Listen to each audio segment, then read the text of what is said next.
ಆತ್ಮೀಯ ಸ್ಪರ್ಧಾರ್ಥಿಗಳೇ ಹಾಗೂ ವಿದ್ಯಾರ್ಥಿಗಳೇ, ಎಲ್ಲರಿಗೂ ಎಂದಿನಂತೆ ಪರಿವರ್ತನಾ ಅಕಾಡೆಮಿಯ ತರಗತಿಗಳಿಗೆ ಸ್ವಾಗತವನ್ನು ಕೊಡ್ತಾ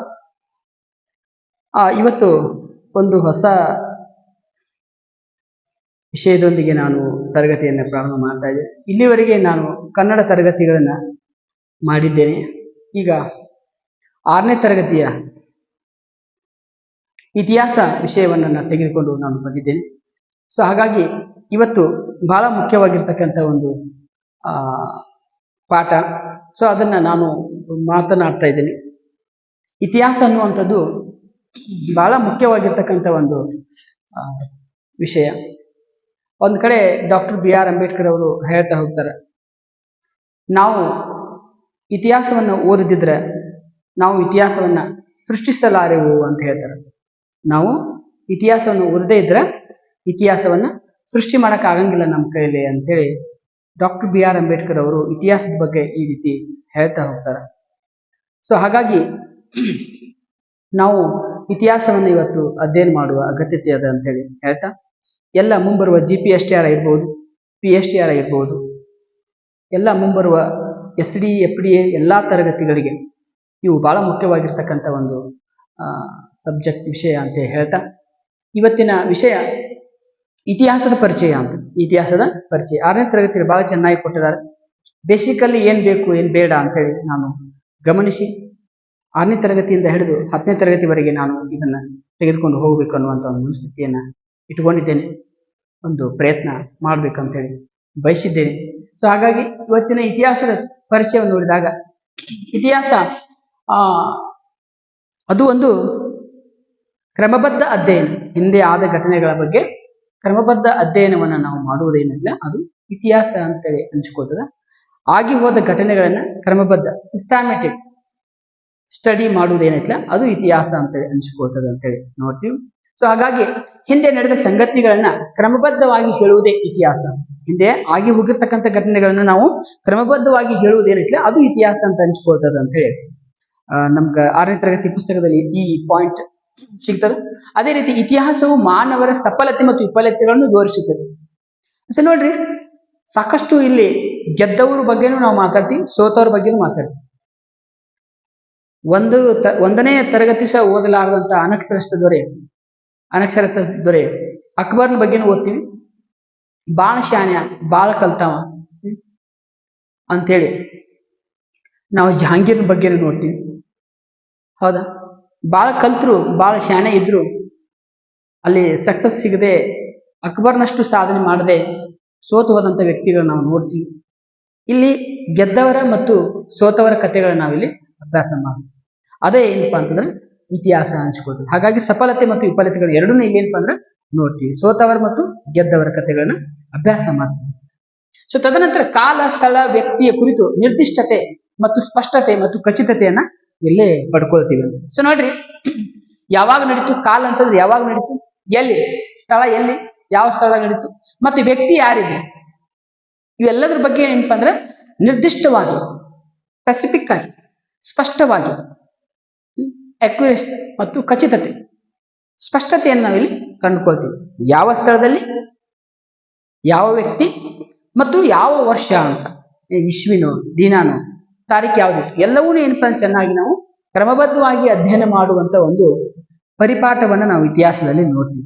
ಆಗಿ ಹೋದ ಘಟನೆಗಳು ಇರ್ತಾವ, ಬಟ್ ಅವಕ್ಕೆ ಏನ್ ಬೇಕಪ್ಪ ಅಂತಂದ್ರೆ ಯಾವಾಗ ನಡೀತು, ಸ್ಥಳ ಎಲ್ಲಿ, ಮತ್ತು ಯಾರಿದ್ರು, ವ್ಯಕ್ತಿ ಯಾರಿದ್ರು, ರಾಜ ಇದ್ದ, ಏನು ವ್ಯವಸ್ಥೆ ಇತ್ತ, ಏನು ಸಂಪ್ರದಾಯ ಇತ್ತ, ಸಮುದಾಯ ಕಮ್ಯುನಿಟಿ ಇತ್ತ, ಯಾವುದಿತ್ತು ಅಂತೇಳಿ ಅಲ್ಲಿ ನಾವು ಪರ್ಟಿಕ್ಯುಲರ್ ಅಧಿಕೃತವಾಗಿ ಇಲ್ಲಿ ಗುರುತಿಸ್ತಾ ಹೋಗ್ತೀವಿ. ಸೊ ನೋಡ್ರಿ, ಘಟನೆ ಯಾವಾಗ, ಎಲ್ಲಿ ಮತ್ತು ಯಾರಿಂದ ನಡೀತು ಅಂತ. ಘಟನೆ ಯಾವಾಗ ನಡೀತಪ್ಪ, ಯಾವ ವರ್ಷ ನಡೀತೀವಿ, ಉದಾಹರಣೆಗೆ 1947 ಅಂದ ತಕ್ಷಣ ನಮ್ಗೆ ತಲೆಯಾಗ ಬರೋದು ಏನಪ್ಪಾ ಅಂದ್ರೆ ಭಾರತ ದೇಶದ ಸ್ವಾತಂತ್ರ್ಯ ಅಂತೇಳಿ ಬರ್ತದೆ. ಹೌದಾ, ಅದೇ 1857 ಅಂತ ಬಂತಂದ್ರೆ ಭಾರತದ ಪ್ರಥಮ ಸ್ವಾತಂತ್ರ್ಯ ಸಂಗ್ರಾಮ ಅಂತ ಬರ್ತದೆ. ಹೌದಾ, ಸೊ ಈ ತರ ನಮಗ ಇಸ್ವಿಗಳನ್ನ ಇಲ್ಲಿ ಮೆನ್ಷನ್ ಮಾಡಬಹುದು ಅಂತ. ಅಷ್ಟರಲ್ಲಿ ಎಲ್ಲಿ ಅಂತ, ಈಗ ನೋಡಿ 1857 ದಂಗೆ ಎಲ್ಲಿ ನಡೀತದೆ, ಭಾರತದಲ್ಲಿ ನಡೀತದೆ. ಕೆಲವು ಪ್ರದೇಶಗಳ ಹೆಸರು ಹೇಳ್ತೀವಿ, ಲಕ್ನೋ ಆಗಿರ್ಬಹುದು, ಹೌದಾ, ಪಶ್ಚಿಮ ಬಂಗಾಳ ಆಗಿರ್ಬೋದು, ಹೌದಾ, ಮೀರತ್ ಇರ್ಬೋದು, ಸೂರತ್, ಈ ಒಂದಿಷ್ಟು ಪ್ರದೇಶಗಳು, ಸೂರತ್ ಅಲ್ಲ ಸಾರಿ. ಸೊ ಈ ರೀತಿ ಪ್ರದೇಶಗಳಲ್ಲಿ ನಾವೇನ್ ಮಾಡ್ತೀವಿ ಅಂದ್ರೆ ನೋಡ್ತೀವಿ. ಅದೇ ರೀತಿ ಝಾನ್ಸಿ ಆಗಿರ್ಬೋದು, ಇವೆಲ್ಲ ಪ್ರದೇಶಗಳ ಹೆಸರುಗಳನ್ನು ಗುರುತಿಸ್ತೀವಿ. 1857ನ ದಂಗೆಯನ್ನು ತೆಗೆದುಕೊಂಡಾಗ. ಅದೇ ರೀತಿ ದೆಹಲಿ ಆಗಿರ್ಬೋದು, ಕಾನ್ಪುರ್ ಆಗಿರ್ಬೋದು, ಇವೆಲ್ಲ ಅಲ್ಲಿ ನಡೀತಾವೆ. ಇನ್ನು ಯಾರಿಂದ ನಡೆಯಿತು? ಯಾರಿಂದ ಅಂದ್ರೆ ಭಾರತೀಯರಿಂದ ನಡೀತು, ಭಾರತೀಯ ಸೈನಿಕರಿಂದ ನಡೀತು 1857 ದಂಗೆ. ಹೌದಾ?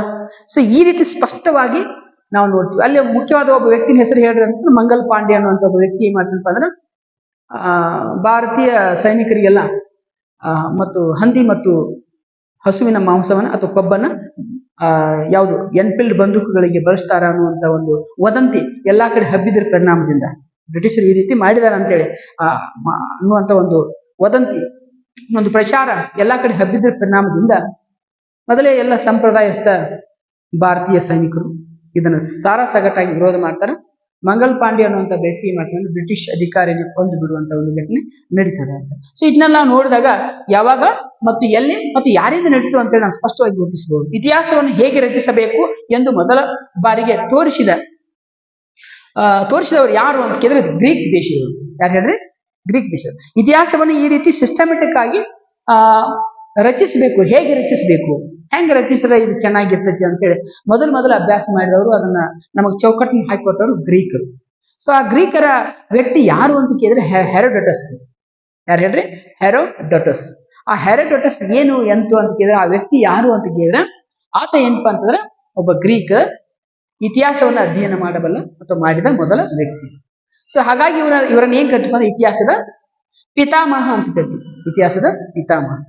ಸೊ ಸಾಮಾನ್ಯವಾಗಿ ಇತಿಹಾಸದ ಪಿತಾಮಹ ಯಾರು ಅಂತ ಕರಿತೀವಿ ಅಂತಂದ್ರೆ, ಪ್ರಪಂಚದ ಇತಿಹಾಸದ ಪಿತಾಮಹ ಯಾರಪ್ಪ ಅಂತಂದ್ರೆ ಹೆರೋಡೋಟಸ್ ಅವರ ಹೆಸರು ಹೇಳ್ತೀವಿ. ಯಾಕಂದ್ರೆ ಆರಂಭದಲ್ಲಿ ಮೊದಲು ಅವ್ರು ಏನ್ ಮಾಡ್ತಪ್ಪ ಅಂದ್ರೆ ಇತಿಹಾಸವನ್ನು ಹೇಗೆ ರಚಿಸಬೇಕು ಅನ್ನುವಂತ ಒಂದು ವಿಧಾನವನ್ನ ತಿಳಿಸಿಕೊಟ್ಟ ಮಹಾನುಭಾವ. ಹಾಗಾಗಿ ಅವರನ್ನ ಆ ರೀತಿ ಕರಿತೀವಿ. ಸೊ ನೋಡಿ, ಈ ಇತಿಹಾಸವನ್ನು ರಚಿಸಬೇಕಾದ್ರೆ ಏನ್ ಬೇಕು ಅಂತ ಕೇಳಿದಾಗ ಆಧಾರಗಳು ಬೇಕು. ಏನ್ ಬೇಕು? ಆಧಾರಗಳು ಬೇಕು. ಆ ಆಧಾರಗಳು ಎಂತವ, ಹೇಗೆ ಅಂತ ನೋಡಿದಾಗ ಅಲ್ಲಿ ಸಾಕಷ್ಟು ವಿಧಗಳನ್ನು ನೋಡ್ತೀವಿ. ಸೊ ನೋಡಿ, ಇತಿಹಾಸ ರಚಿಸುವವರನ್ನ ಇತಿಹಾಸಕಾರರು ಅಂತ ಕರಿತೀವಿ. ಯಾರು ಇತಿಹಾಸವನ್ನು ರಚನೆ ಮಾಡ್ತಾರೋ ಅವರೆಲ್ಲರೂ ಇತಿಹಾಸಕಾರರು. ಯಾರು ಇತಿಹಾಸವನ್ನು ರಚನೆ ಮಾಡ್ತಾರಲ್ಲ ಅವರೆಲ್ಲ ಇತಿಹಾಸಕಾರರು ಅಂತ. ಹೌದಾ? ಅಂತ ಸಾಕಷ್ಟು ಜನ ಬರ್ತಾರೆ. ಸೊ ಹಾಗಾಗಿ ಇವರು ಇತಿಹಾಸದ ರಚನೆಗೆ ಸಾಕ್ಷ್ಯಾಧಾರಗಳನ್ನ ಬಳಸ್ಕೊಳ್ತಾರೆ, ಎವಿಡೆನ್ಸ್ಗಳನ್ನ ಬಳಸ್ಕೊಳ್ತಾರೆ. ಸಾಕ್ಷ್ಯಾಧಾರಗಳನ್ನ ಹೇಳ್ರಿ, ಎವಿಡೆನ್ಸ್ ಅಂತ ಏನ್ ಕರಿತಾರೆ ಇಂಗ್ಲಿಷ್. ಸಾಕ್ಷಿ ಆಧಾರಗಳನ್ನ ಬಳಸ್ಕೊಂತಾರ. ಆ ಸಾಕ್ಷಿ ಆಧಾರಗಳನ್ನ ನಾವು ಆಧಾರಗಳು ಅಂತೀವಿ. ಸಾಕ್ಷಿ ಆಧಾರಗಳನ್ನ ಏನ್ ಕರಿತೀವಿ? ಆಧಾರ ಕರಿತೀವಿ. ಇಂಗ್ಲಿಷ್ ಎವಿಡೆನ್ಸ್ ಅಂತ ಕರಿತೀವಿ. ಸೊ ಹಾಗಾಗಿ ಆದ್ದರಿಂದ ಆಧಾರವಿಲ್ಲದೆ ಇತಿಹಾಸವಿಲ್ಲ. ಏನ್ ತಳನಿಲ್ಲ ಬುಡನಿಲ್ಲ, ಯಾವಾಗ ಎಲ್ಲಿ ಯಾರಿಂದ ನಡೀತಂತ ಏನು ಸರಿಯಾದ ಮಾಹಿತಿ ಇಲ್ದ್ರೆ ಅದನ್ನ ನಾವು ಒಂದು ಕತೆ ಅಂತ ಕರಿತೀವಿ ಅಷ್ಟೇ. ಕತೆ ಅನ್ಬೋದು, ದಂತ ಕತೆ ಅಂತ ಕರಿತಿರ್ಲಿಲ್ಲ. ಸುಳ್ಳು ಇರ್ಬೋದು, ಕರುಣೆ ಇರ್ಬೋದು. ಹೌದಾ? ಸೊ ಹಂಗ ಅನ್ಬೋದು. ಆದ್ರ ಪರ್ಟಿಕ್ಯುಲರ್ ಅಧಿಕೃತವಾಗಿ ಯಾವಾಗ ಎಲ್ಲಿ ಯಾರಿಂದ ನಡೀತು ಅಂತ ಏನಾದ್ರೂ ಸ್ಪಷ್ಟತೆಯನ್ನು ನಮಗೆ ಸಿಕ್ಕ್ರೆ, ಅಂತ ಮಾಹಿತಿಗಳ ಅಥವಾ ಆಧಾರಗಳು ಏನು ಸಿಕ್ಕರೆ ನಾವು ಅದನ್ನ ಇತಿಹಾಸ ಆಗಿ ಬರಿಬಹುದು, ಇತಿಹಾಸವನ್ನಾಗಿ ಅದನ್ನ ನಾವು ರಚನೆ ಮಾಡ್ಕೋಬಹುದು ಅಂತ. ಹೌದಾ? ಸೊ ಈ ರೀತಿ ನಾವು ಆಧಾರವಿಲ್ಲದೆ ಇತಿಹಾಸವಿಲ್ಲ ಅಂತ ಅದೊಂದು ಪಳ್ಳು ವಿಷಯವಾಗಿ ಹೊರಹೊಮ್ಮುತ್ತದಷ್ಟೇ. ಹಾಗಾಗಿ ಇತಿಹಾಸದ ಆಧಾರಗಳ ಪ್ರಕಾರಗಳು ನೋಡಿದಾಗ ಇಲ್ಲಿ ಎರಡು ವಿಧಗಳು. ಒಂದು ಸಾಹಿತ್ಯಕ ಆಧಾರಗಳು, ಇನ್ನೊಂದು ಪುರಾತತ್ವ ಆಧಾರಗಳು. ಒಂದು ಸಾಹಿತ್ಯಕ ಆಧಾರಗಳು, ಇನ್ನೊಂದು ಪುರಾತತ್ವ ಆಧಾರಗಳು. ಸಾಹಿತ್ಯಕ ಆಧಾರಗಳಲ್ಲಿ ನಾವು ಎರಡು ವಿಭಾಗಗಳನ್ನು ಮಾಡ್ತೀವಿ. ಒಂದು ಯಾವುದು ಅಂತ ಕೇಳಿದ್ರೆ, ಒಂದು ದೇಶೀಯ ಸಾಹಿತ್ಯ, ಇನ್ನೊಂದು ವಿದೇಶೀಯ ಸಾಹಿತ್ಯ. ಒಂದು ದೇಶೀಯ ಸಾಹಿತ್ಯ, ಇನ್ನೊಂದು ವಿದೇಶೀಯ ಸಾಹಿತ್ಯ ಅಂತ ನೋಡ್ತೀವಿ. ಅದೇ ರೀತಿಯಾಗಿ ಪುರಾತತ್ವ ಆಧಾರಗಳು ಸಾಕಷ್ಟು ಸಿಗ್ತಾ ಇವೆ. ನಾಣ್ಯಗಳು, ಸ್ಮಾರಕಗಳು, ಉತ್ಖನನಗಳು. ಸೊ ಈ ತರ ಎಲ್ಲ ಇಲ್ಲಿ ನಾವು ನೋಡ್ತಾ ಹೋಗ್ತೀವಿ. ಸಾಕಷ್ಟು ಮಾಹಿತಿಗಳನ್ನ ಈ ರೀತಿ ನಾವು ಇಲ್ಲಿ ಕಲೆಕ್ಟ್ ಮಾಡ್ತಾ ಹೋಗ್ತೀವಿ. ಇವತ್ತಿಂದ ಇದು ಬರೇ ಆರಂಭ. ಇವತ್ತಿನ ಈ ಕ್ಲಾಸ್ ಅನ್ನ ನಾವು ತೆಗೆದುಕೊಂಡಾಗ ಇನ್ನೂ ಹೆಚ್ಚು ಕ್ವಾಲಿಟಿಯುಕ್ತವಾಗಿರ್ತಕ್ಕಂಥ ಕ್ಲಾಸ್ಗಳನ್ನ ನಾನು ಮಾಡಲಿದ್ದೇನೆ. ಎಲ್ಲರೂ ದಯವಿಟ್ಟು ನಿಮ್ಮ ಅತ್ಯಂತ ಕಳಕಳಿಯಿಂದ ನಾನು ಕೇಳೋದಿಷ್ಟ, ನಿಮ್ಮ ಸಪೋರ್ಟ್ ನಮಗೆ ಪ್ರೇರಣೆ ಮತ್ತು ಸಹಕಾರ ಆಗಲಿದೆ. ದಯವಿಟ್ಟು ಎಲ್ಲರೂ ಕರ್ನಾಟಕದ ಎಲ್ಲ GPSTR PSTR ಓದುವಂತಹ ಎಲ್ಲ ಶಿಕ್ಷಕರು, ಶಿಕ್ಷಕಿಯರು, ಗುರುಮಾತೆಯರು ಎಲ್ಲರೂ ಸಪೋರ್ಟ್ ಮಾಡ್ತೀರಿ ಅನ್ನುವಂಥ ಒಂದು ಹೆಬ್ಬಯಕೆ ನನಗದ. ಹಾಗಾಗಿ ನಿಮ್ಮ ಸಹಕಾರ ನನಗಿರಲಿ ಅಂತ ಹೇಳ್ತಾ, ನಾನು ಒಬ್ಬ ಆಕಾಂಕ್ಷಿಯಾಗಿದ್ದೇನೆ. GPSTR PSTR ಎಕ್ಸಾಮ್ ಬರುವಂಥ ಒಬ್ಬ ಆಕಾಂಕ್ಷಿ ಆಗಿದ್ರಪ್ಪ. ನನ್ನ ಸಹೋದ್ಯೋಗಿ ಮಿತ್ರರು ಎಲ್ಲರೂ ಕಲೀಲಿ, ನಾನು ಕಲೀಲಿ ಅನ್ನುವಂಥ ಒಂದು ಮನೋಭಾವ ನನಗಿರುವುದರಿಂದ ನಾನು ಈ ರೀತಿ ಪ್ರಯತ್ನಗಳನ್ನು ಮಾಡ್ತಾ ಇದ್ದೆ. ಸಾಹಿತ್ಯಿಕ ಆಧಾರಗಳ ಬಗ್ಗೆ ಮತ್ತು ಪುರಾತತ್ವ ಆಧಾರಗಳ ಬಗ್ಗೆ ಮತ್ತೆ ಎಂದಿನಂತೆ ನಾಳೆ ದಿನ ಮಾತನಾಡ್ತೇನೆ. ಆ ವಿಷಯಗಳನ್ನು ಕುರಿತು ಏನು ಹೊಸ ಹೊಸ ಮಾಹಿತಿಗಳನ್ನು ಹೇಳಬೇಕು ಅಂತೇಳಿ ಅವನೇನು ಇಟ್ಟುಕೊಂಡಿದ್ರೆ ನಾವೆಲ್ಲ ನಾಳೆ ಪ್ರೆಸೆಂಟ್ ಮಾಡ್ತೀನಿ. ಇಲ್ಲಿವರೆಗೆ ಈ ರೀತಿ ತರಗತಿಯನ್ನು ಮಾಡಿದ್ದೇನೆ.